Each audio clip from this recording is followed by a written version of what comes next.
Bom dia, gente. Podem trazer os seus dízimos e as suas ofertas.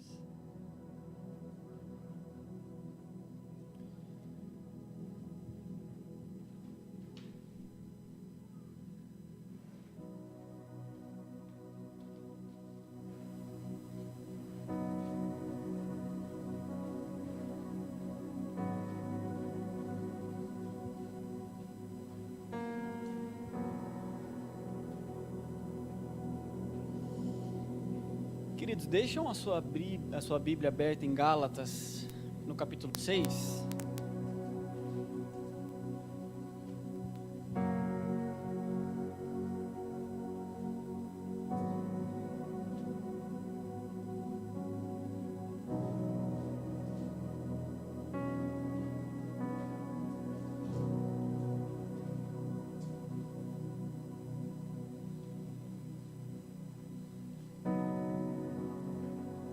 Baixe sua cabeça, vamos orar a Deus.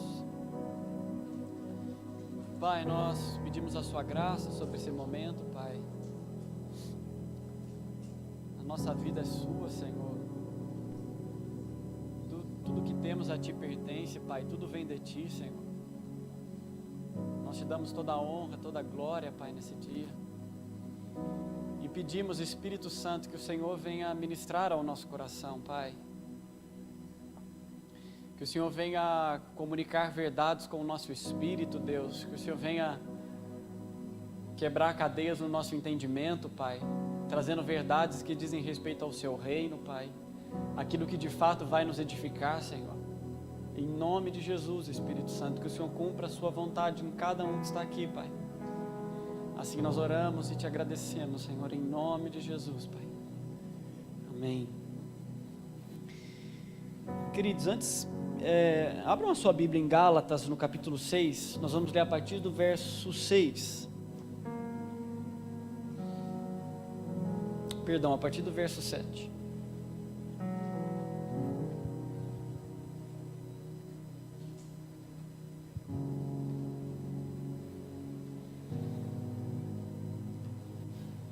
Diz assim: não vos enganeis, de Deus não se zomba. Pois aquilo que o homem semear, isso também ceifará. Porque o que semeia para a sua própria carne, da carne colherá corrupção. Mas o que semeia para o Espírito, do Espírito colherá vida eterna. E não nos cansemos de fazer o bem, porque a seu tempo ceifaremos, se não desfalecermos. Só até aqui, queridos. Ontem, aos 45 do segundo tempo... O pastor pediu para eu trazer a palavra aqui para vocês e muito confuso a respeito do que falar. Até cheguei a compartilhar para a Carol, falei, nossa, não sei bem o que dizer, tem tanta coisa que está passando pela minha cabeça em virtude desde o congresso de homens, né, do seminário de homens, coisas que Deus tem falado comigo, e ela falou, fala o que Deus tem falado para você nos últimos dias. E nessa semana em específico, o Senhor falou muito forte ao meu coração a respeito de semeadura. E veio tudo alinhar com o que o pastor ministrou para nós nesses dias, em especial na sexta-feira aqui, que todos ouviram, a respeito de nós termos uma vida no Espírito, o que significa ter uma vida no Espírito, o que significa ter governo, o que significa ter autoridade, né, debaixo de uma revelação da palavra. E esse texto me veio, porque na maioria das vezes, e talvez isso seja por uma tradição nossa de igreja, não sei dizer exatamente de onde que veio isso, mas na maioria das vezes, quando a gente fala a respeito de semente, quando a gente fala a respeito de semeadura, a nossa cabeça se volta para a parte financeira. Talvez porque textos que são ligados à semeadura sempre são usados para se falar a respeito de oferta, para se falar a respeito de você ter um coração generoso. Você precisa se abrir, porque se você semear, você também vai colher. Enfim, seja por qual motivo for, mas muitas vezes quando nós aliamos e nós falamos a respeito de semeadura, a gente faz essa conexão, a gente pensa em dinheiro, a gente pensa na parte financeira, né?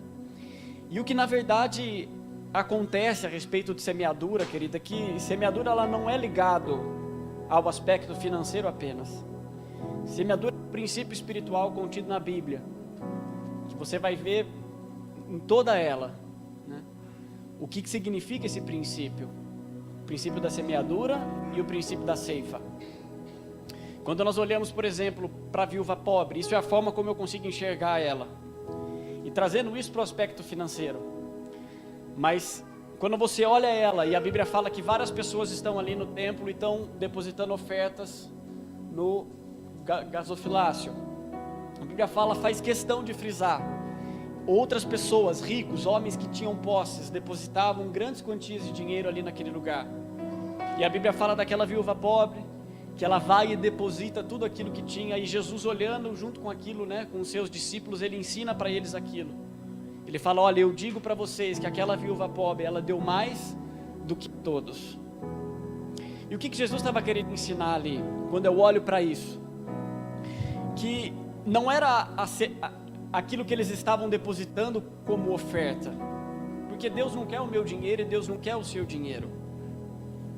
O que acontece naquela situação em que Jesus olha para ela, né, e fala: olha, ela deu mais do que a todos, e ele sabia que de alguma forma Deus ia cuidar da vida dela, ainda que ela fosse pobre, ainda que ela fosse viúva, e a Bíblia fala de viúva porque não tinha ninguém sobre ela para que cuidasse dela, ela não tinha marido, ou seja, era alguém que dependia simplesmente de alguém ajudar ela de alguma forma. Então ela era muito pobre, mas quando ela deposita tudo aquilo, o que Jesus enxerga com aquilo, ensina os seus discípulos, é que ela não estava semeando dinheiro. O que na verdade fez com que ela recebesse do Pai é que ela estava semeando honra.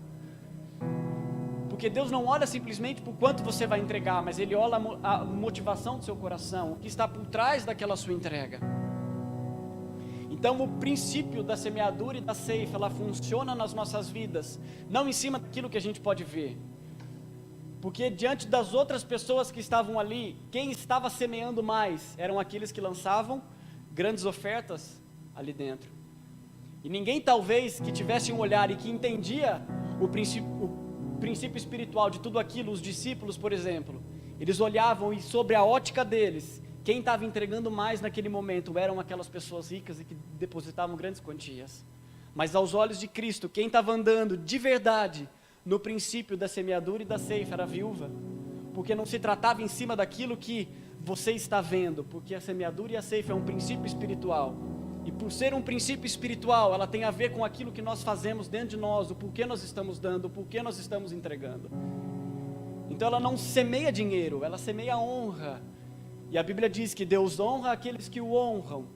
Então, em virtude disso, dela andar debaixo desse princípio espiritual, ela então recebe do seu Pai, porque é um princípio que nós andamos diante da palavra do Senhor.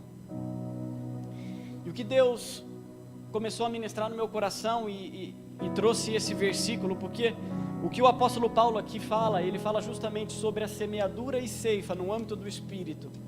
Ele fala: olha, aqueles que semeiam coisas do Espírito vão colher vida eterna. Agora, aqueles que semeiam na sua carne, eles colhem corrupção. E o que Paulo estava falando aqui se alia com aquilo que Jesus nos ensina, que tudo o que nós fazemos em Deus, querido, todas as coisas que nós queremos fazer para o Senhor, o caminho que nós andamos, tudo tem a ver com o que está dentro de nós, o que está nos movendo, o porquê nós estamos fazendo. Você faz o porquê você faz, o que te move, o que te leva a fazer essas coisas, porque o que vai te conduzir para a vida eterna e o que faz com que você ande no nível do Espírito, e debaixo daquilo que o Senhor tem falado ao meu e o seu coração, aquilo que está a respeito da sua palavra, ela diz respeito a nós entendermos, querido, o princípio espiritual das coisas, e não simplesmente fazermos porque estamos fazendo, não simplesmente obedecermos a um mandamento, a uma lei, mas o que está por trás dessas coisas, o que o Senhor está querendo nos ensinar, qual é o princípio espiritual por trás da semeadura e da ceifa, ou de todos os outros princípios que nós aprendemos. O Senhor nos deixou mandamentos, mas o que está por trás deles? E é isso que Jesus veio ensinar para nós. Era a grande diferença que ele tinha com os fariseus.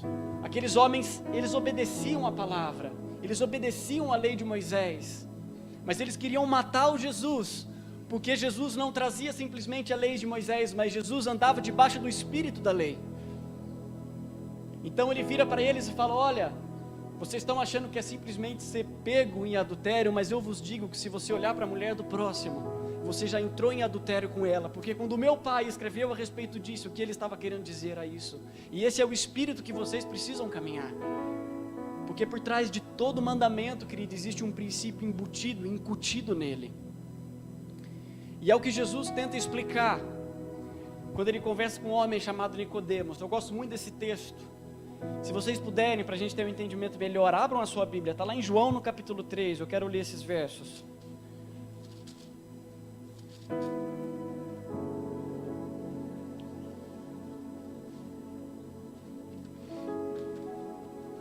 João capítulo 3.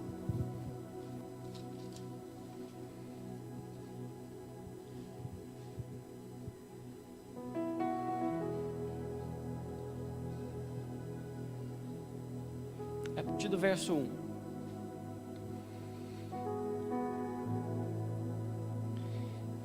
Havia entre os fariseus um homem chamado Nicodemos, um dos principais dos judeus.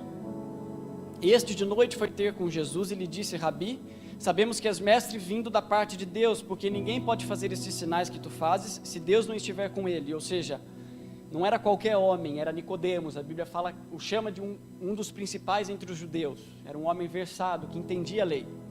E ele reconhece Jesus como um mestre, como alguém que anda com Deus, como alguém que está com Deus. Ele confessa isso. A isto respondeu Jesus: em verdade te digo que se alguém não nascer de novo, não pode ver o reino de Deus. Perguntou-lhe Nicodemos: como pode um homem nascer sendo velho? Pode porventura voltar ao ventre materno e nascer segunda vez? E respondeu Jesus: em verdade te digo, quem não nascer da água e do Espírito não pode entrar no reino de Deus. O que é nascido da carne é carne, o que é nascido do Espírito é Espírito. Não te admires se eu te dizer, importa-vos nascer de novo. O que Jesus estava falando para Nicodemos aqui? Ele estava explicando para Nicodemos o que significava nascer de novo a partir de Cristo. João Batista veio como um precursor de Cristo, anunciando o batismo de arrependimento para os judeus. E era só para os judeus, restrito aos judeus. Por que era restrito a eles apenas? Porque só os judeus tinham conhecimento de lei. Então, quando ele fala a respeito de batismo de arrependimento, os únicos que poderiam se arrepender de algo eram os judeus, porque só eles tinham o conhecimento. Gentios não. A aliança veio em primeiro lugar para os judeus. Então João Batista vai e prega no deserto, anunciando o batismo de arrependimento para os judeus. E que de forma simbólica implicava em você se batizar nas águas. E quando Jesus vem e tem uma conversa com Nicodemos, ele fala: mas a partir de mim,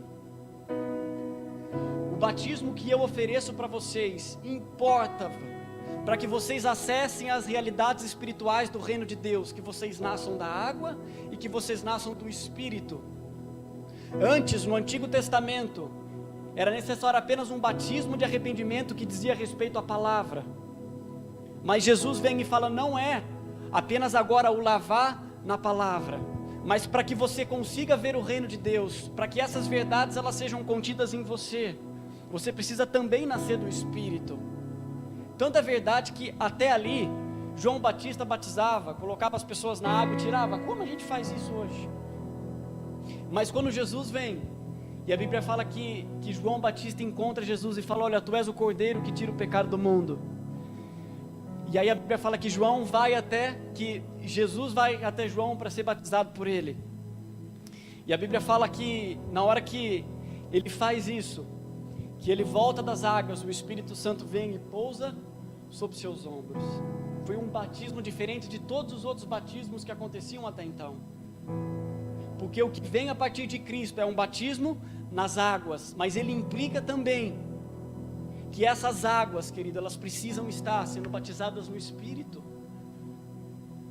Não adianta eu simplesmente me lavar e ter um entendimento a respeito de uma lei ou a respeito de um mandamento que o Senhor está querendo me falar. Isso era para o Antigo Testamento. Mas a realidade do reino de Deus, se a gente quer acessar as realidades do reino de Deus, se a gente quiser simplesmente nascer de novo, quando a gente fala a respeito de novo nascimento, o que significa novo nascimento? Não é alguém que recebe simplesmente uma lei, mas é alguém que recebe aquela lei, e pelo Espírito também estar nele, batizar a vida dele, ele estar imerso no Espírito. Ele não entende apenas aquilo que está escrito, mas ele entende todas essas coisas debaixo de uma ótica espiritual, que era que aquele povo do Antigo Testamento não tinha. João Batista, ele representa um profeta do Antigo Testamento que vive os dias da nova aliança, e isso é quebrado no sentido de que a partir de Cristo, a lei, ela precisa ser compreendida e ela precisa ser entendida para que a gente tenha acesso a essas verdades quando nós também nos batizarmos do Espírito. Porque de nada adianta nós simplesmente lermos algo e replicarmos uma lei, porque não é o que Jesus veio fazer, não é a forma como Jesus vivia, não é o que ele veio inaugurar a respeito da nova aliança. Necessariamente, queridos, a nova aliança implica que a gente ande e que a gente entenda o que estava por trás das coisas. É o que eu falei da semeadura e da ceifa. Por que eu semeio?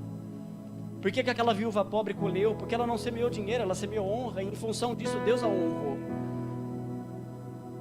E se a gente quer acessar as realidades do reino de Deus, se a gente quer viver de fato aquilo que Jesus disse que nós íamos viver, necessário que a gente nasça de novo, mas não da lei, mas do Espírito, aonde você vai semear no Espírito, e por você semear no Espírito, você vai colher vida eterna. E esse reino, em primeiro lugar, ele é formado dentro de nós, em nenhum outro lugar antes. Ele é formado dentro do nosso coração, dentro de cada um de nós. Ele nasce em primeiro lugar dentro de cada um de nós, porque ele precisa gerar em primeiro lugar transformação em mim, para que outras pessoas depois possam ver.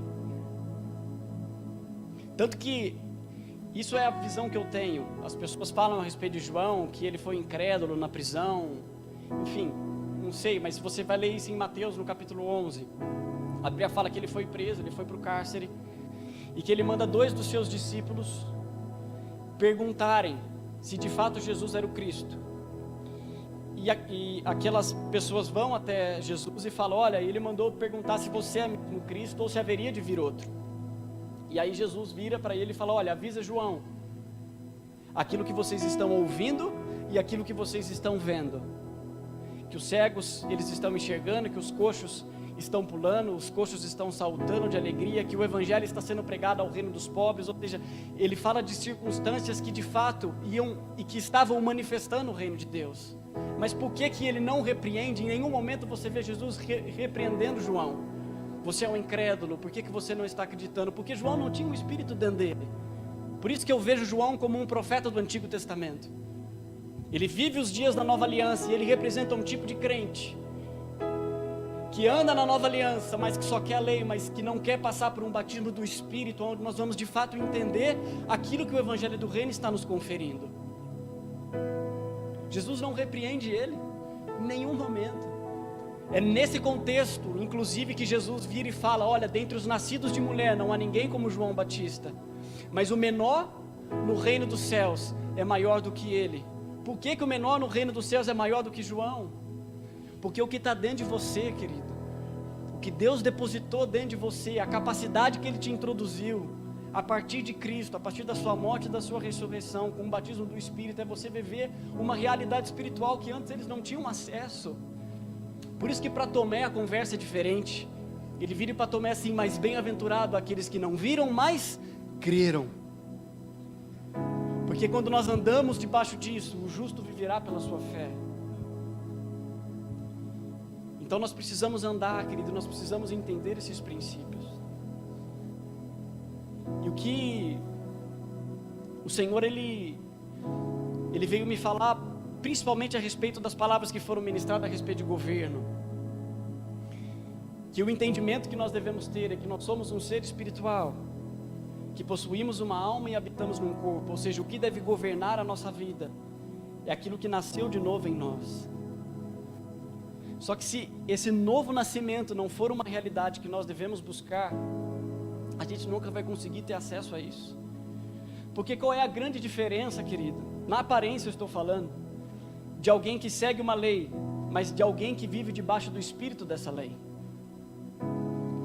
Porque você pode estar dentro de igreja, e você pode encontrar dois tipos de pessoas, e elas obedecem na aparência externa a mesma palavra, a mesma coisa. As duas entregam o dízimo, mas uma é presa em mamão e outra não. As duas entregam tudo a Deus, ou pelo menos dizem que entregam, e na aparência externa uma é presa a mamão e outra não é presa a mamão. Porque eu acredito que aquela que conseguiu não ser presa e conseguiu se libertar das suas cadeias, ela semeou coisas no espírito, ela entendeu o princípio por trás do mandamento. Porque não é simplesmente entregar algo, é você entender o que está por trás dessa motivação. E quando nós falamos a respeito de coisas espirituais, de semear coisas no espírito, que é o texto que eu li aqui para vocês, é difícil a gente não desanimar, porque tudo tem um tempo diante do Senhor, tudo tem uma estação. Toda semente que você planta na terra, ela tem uma estação de cumprimento. Jesus fala isso: olha, o reino de Deus dentro de você, como é que ele funciona, qual que é a dinâmica dele? Primeiro você semeia, depois é a erva, e depois só que vem o grão cheio na espiga, porque é um processo que você respeita. Só que no meio desse caminho, muitas vezes a gente para, porque a gente desanima, porque você não consegue ver resultado, porque de fato, quando você está semeando coisas espirituais, você está semeando coisas que não são visíveis aos seus olhos, e você não consegue enxergar de forma imediata os benefícios disso, você não desfruta deles de forma imediata, e em função disso, a gente nega coisas no nosso dia a dia que deveriam ser praticadas, porque são práticas que nos conduzem à vida, são práticas que nos levam a um lugar de vida abundante, a um lugar de vida eterna com Cristo.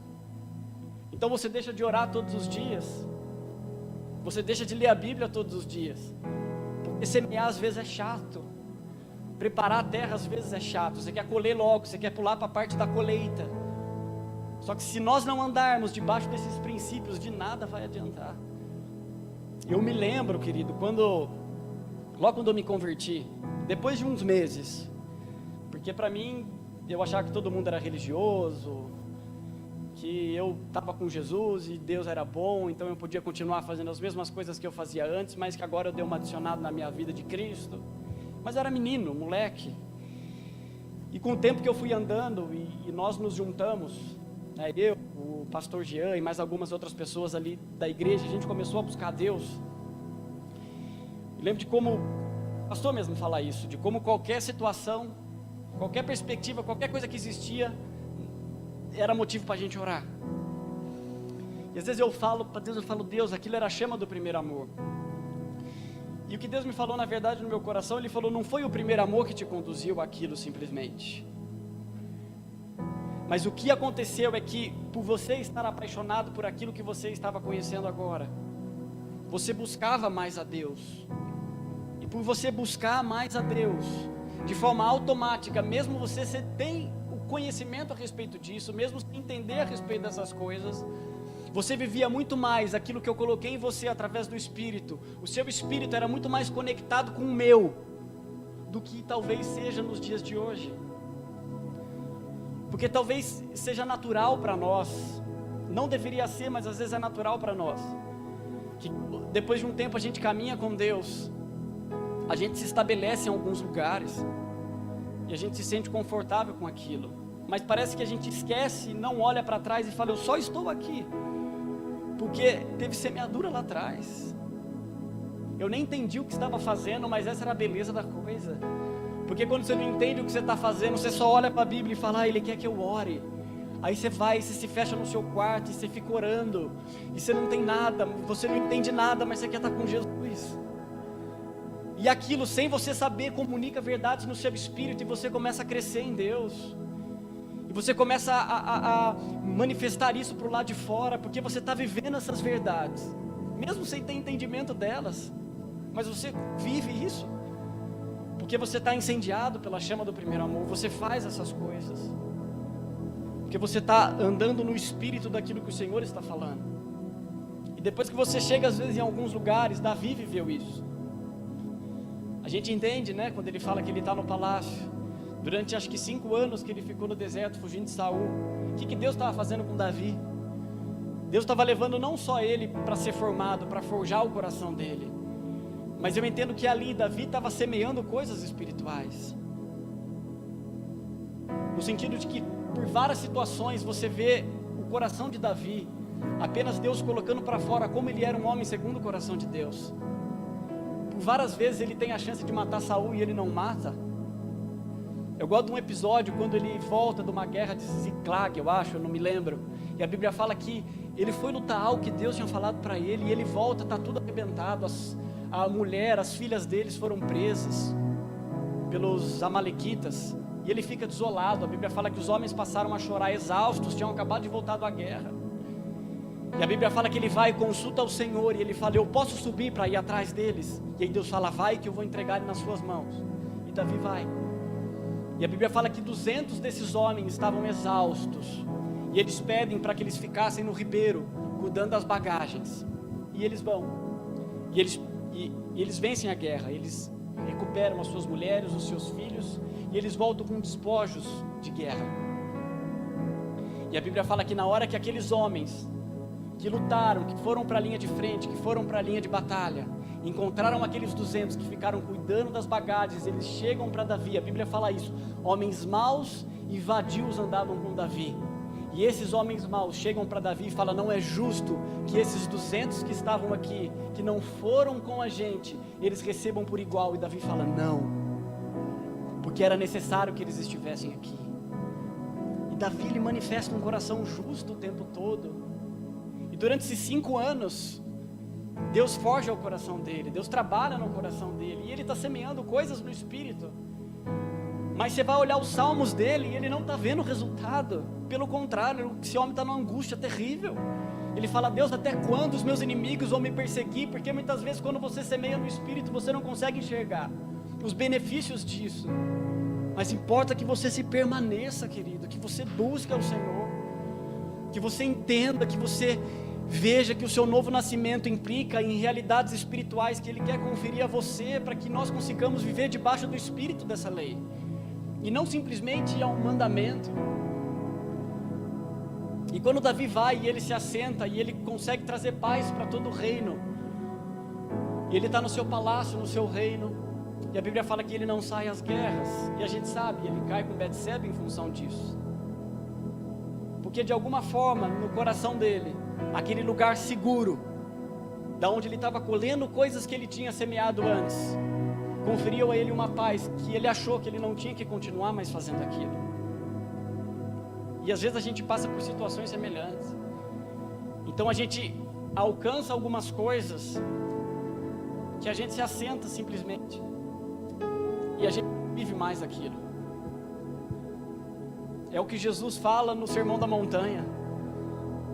Ele vira para aqueles que oram e ele fala, olha, tem um publicano e tem um fariseu, os dois oram, mas um ora de si, para si mesmo, mas aquele publicano, eu digo para você que ele voltou para casa com a minha misericórdia. Eu ouvi a oração dele, os dois fizeram a mesma coisa, os dois oraram em tese a Deus, os dois estiveram no mesmo lugar, mas um de lá voltou com seu espírito edificado e o outro não. Jesus diz a mesma coisa a respeito de jejum. Ele fala, olha, aqueles que jejuam para que os outros estão vendo, eles já receberam a sua recompensa. Então quando você jejuar, fecha, não é fecha a porta do seu quarto, isso é para oração, mas você lava a sua cara, você lava o seu rosto e mostra que você está com um semblante, não daqueles que jejuam, não com um semblante triste, mas unge a sua cabeça com perfume e não mostra para os outros, porque aquele que jejua em secreto, recebe do Pai em secreto. Os dois fazem a mesma coisa. Nós podemos aqui, como igreja, nós fazemos vários jejuns, e às vezes você vê outros alcançando resultado, e muitas vezes você permanece no mesmo lugar, porque às vezes você só está jejuando em função de um mandamento, mas você não está entrando no espírito que Jesus estava querendo dizer a respeito do jejum. Então, se nós queremos colher a vida eterna, se nós queremos desfrutar daquilo que Deus fez, daquilo que o próprio Cristo proporcionou para mim e para você, nós precisamos andar debaixo desse espírito, porque, queridos, não faz sentido Não faz sentido nenhum a gente andar com Deus e não querer viver isso. Esses dias eu chorava diante de Deus, e eu tenho tentado começar a fazer isso. Eu não estou falando isso para mostrar não, mas porque às vezes eu me lembrava daquele tempo, e Deus fala: eu não quero que você volte para aquele tempo, eu quero que você tenha aquele espírito de menino que você tinha antes, porque era aquilo que eu gostava. Então às vezes eu sentava aqui e eu falava para Deus, Deus, não faz sentido se não for para andar debaixo daquilo que o Senhor me falou.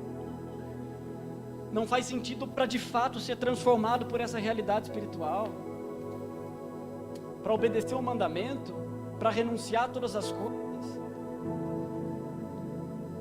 para muitas vezes sofrer situações, querido, privações, para quê? Para mostrar para os outros.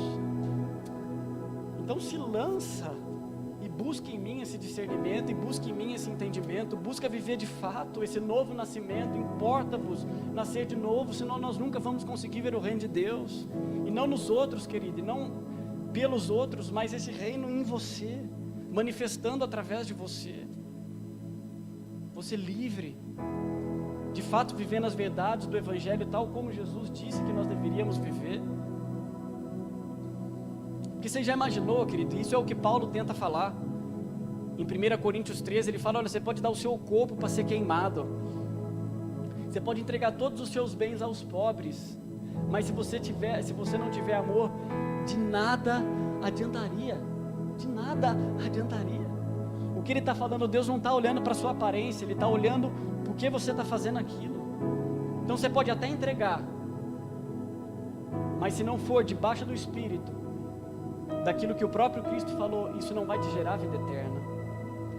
Porque de novo, Deus não quer de nós o que nós estamos entregando, Deus quer o nosso coração. Sempre foi assim e sempre vai ser assim. Porque se há uma realidade, querido, que nós em Cristo encontramos libertação para todas as coisas, então é uma realidade isso. Eu quero emprestar até algo que eu ouvi esses dias numa mensagem, de que Paulo, ele conseguia viver numa dimensão dessa realidade espiritual, que quando ele escreve a carta aos Efésios, ele escreve dentro de uma prisão, e a Bíblia fala que ele está, você imagina isso, Paulo dentro de uma cadeia, e aquelas cadeias naquela época eram talvez piores das que a gente tem hoje, eram em cavernas, às vezes em lugares gelados e frios, e aquele homem está sentado dentro de uma cadeia, escrevendo uma carta para edificar um povo do lado de fora, que ele tinha pregado uma vez, que ele tinha passado por aquela cidade. Ele está sentado naquele lugar frio, e aí ele pega na carta e ele escreve: mas nós que estamos assentados em Cristo nas regiões celestiais. Como é que esse cara chegou nesse lugar? Ele está sentado num lugar horrível, preso, mas ele fala: mas eu estou assentado em Cristo nas regiões celestiais. Porque o corpo dele pode estar lá, a alma dele pode estar presa naquele lugar, mas o espírito dele não, ele está com Cristo nas regiões celestiais. Ele escreve a carta aos Filipenses e fala de alegria preso. Por que ele consegue fazer essas coisas? Porque ele vive numa dimensão, porque ele nasceu de novo. Ele não nasceu da água, ele nasceu do Espírito. Inclusive a respeito da água, ele, filho, eu considero tudo como refúgio diante da sublimidade do conhecimento de Jesus Cristo, o meu Senhor. E é para esses lugares, querido, que nós precisamos nos conduzir, nos permitir ser levados, porque cansa, e a única forma de você não cansar é você viver no Espírito. E é isso que Paulo escreve, acho que em 2 Coríntios capítulo 4, ele fala: olha, por mais que o nosso homem exterior se corrompa, o meu homem interior de dia em dia se renova, porque a leve e momentânea tribulação produz para nós um peso de glória, não nos atentando para as coisas que se veem, porque elas são temporais, mas colocando os nossos olhos naquelas que não se veem, porque elas são eternas. Ou seja, não se trata de nós caminharmos em cima daquilo que estamos vendo, mas em cima daquilo que nós não estamos vendo, porque a realidade do reino, ela está ali. E quando nós começamos a viver essas coisas, debaixo do Espírito daquele que fez a lei, eu entendo que nós vamos começar a colher coisas muito melhores, porque não se trata de uma obediência fria, não se trata de uma obediência simples e pura e legalista a respeito das coisas, mas de você andar de fato, querido, naquilo que o próprio Cristo falou. E isso a gente só busca em Deus. Ninguém vai poder entrar nesse lugar para você.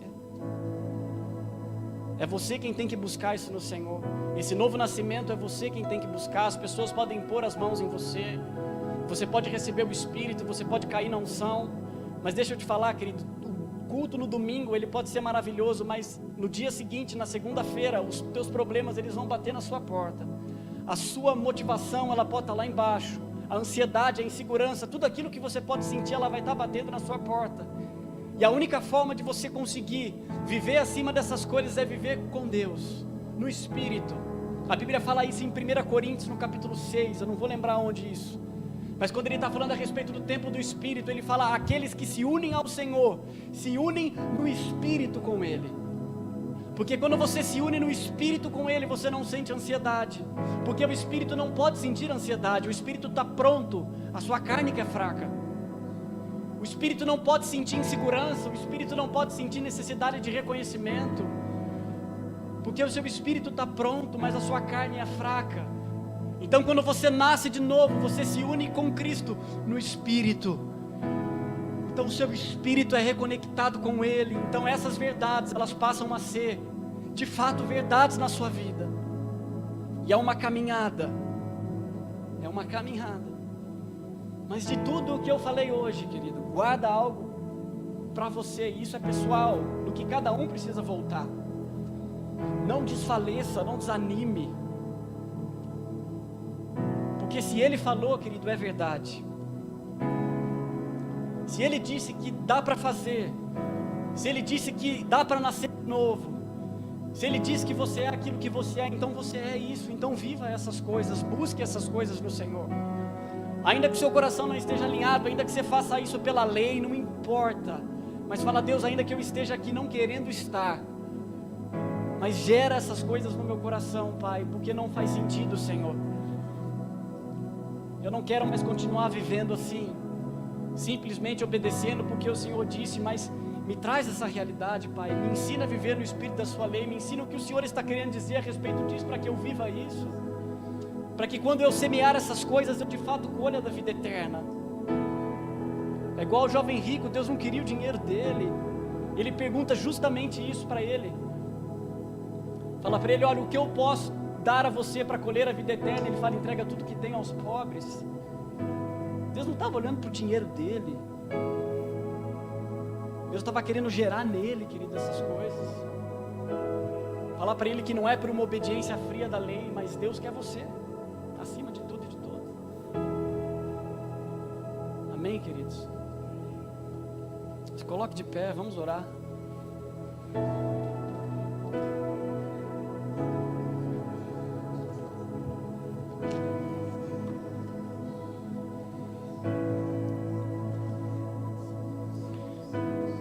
O problema é que às vezes a gente aprende a fazer as coisas no automático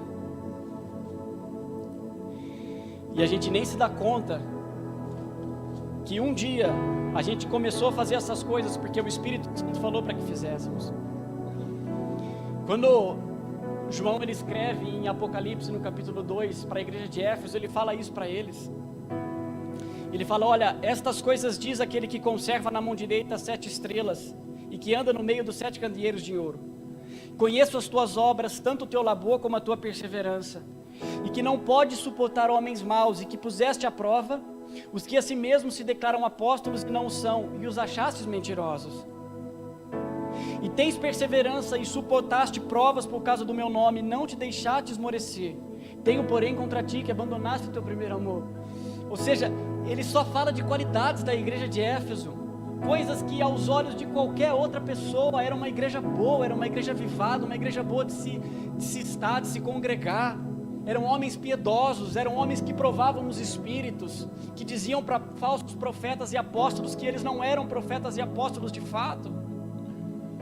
Homens que faziam a obra do Senhor, mas no meio de todos esses elogios, o Senhor fala, mas tenho porém contra ti que abandonaste o primeiro amor. O que Jesus está querendo dizer com isso? Ele fala: você está fazendo todas essas coisas, mas você não faz mais no Espírito do meu Pai. Você faz de forma automática, essas coisas fizeram parte da sua vida, você aprendeu a fazer, mas elas não são mais conectadas com o meu Espírito, por isso que não gera,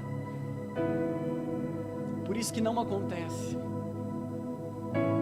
E é o que Paulo fala para o povo de Gálatas. Ele fala: olha, muito me impressiona que vocês começaram no Espírito e agora vocês estão se aperfeiçoando na carne, porque não faz sentido. De novo, não faz sentido. Amém, querido? Eu quero orar com vocês antes da gente ceiar.